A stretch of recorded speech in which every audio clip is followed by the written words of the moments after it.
Hi, I am Deborah R. Richardson of Deborah R. Richardson LLC, and I work with you to help you clean up your vendor data, clean up your vendor processes so that you can pay the right vendor.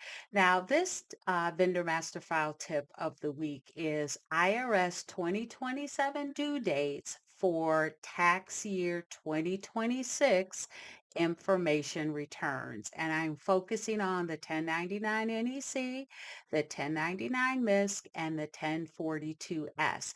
And the reason I'm kind of posting this early is because you can put those deadline dates in your calendar because some of you, those of you who have not filed in IRS before, who have only filed in FIRE, you probably have some things you need to do. And even those that filed in IRS, you might have some things you need to do to prepare for filing in 2027.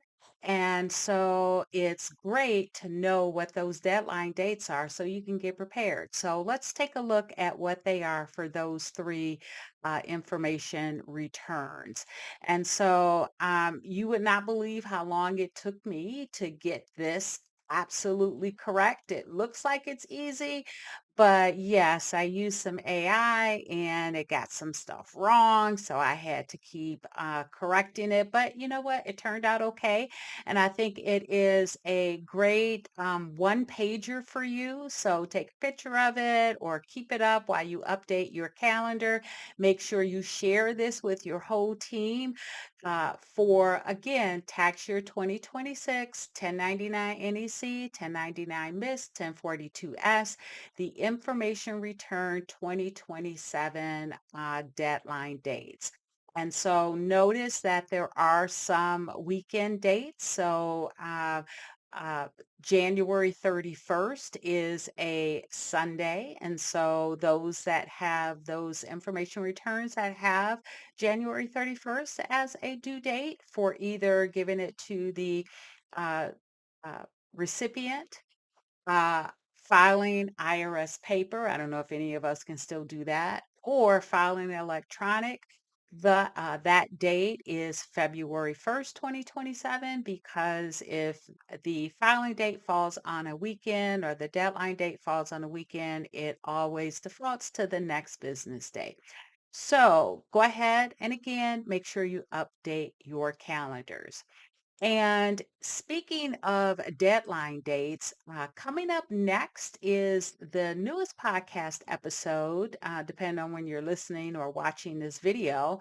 But I am publishing this, it's being published January, or not January, but June 4th. And it is well in advance of a critical date, deadline date for filing corrections, where you may be able to avoid some IRS penalties. So make sure that you stay on because this one is coming up next, or it's a podcast episode. You can listen to it wherever you listen to podcasts. All right, so if you would like more information on how to improve your vendor process, please go to my website at deborarrichardson.com for free tools and resources to avoid fraud, regulatory fines, and just overall bad vendor data. Now, if you would like over 174, yes, I add an additional training, 174 annual training hours for your vendor team, then check out the Vendor Process Training Center at training.deborarrichardson.com. By the way, I also have that visual for the deadline dates in the resource library on training.deborarrichardson.com in the resource library. Anyway, good luck and be sure to subscribe and hit the notification bell to be notified next Tuesday for the next Vendor Master File tip of the week.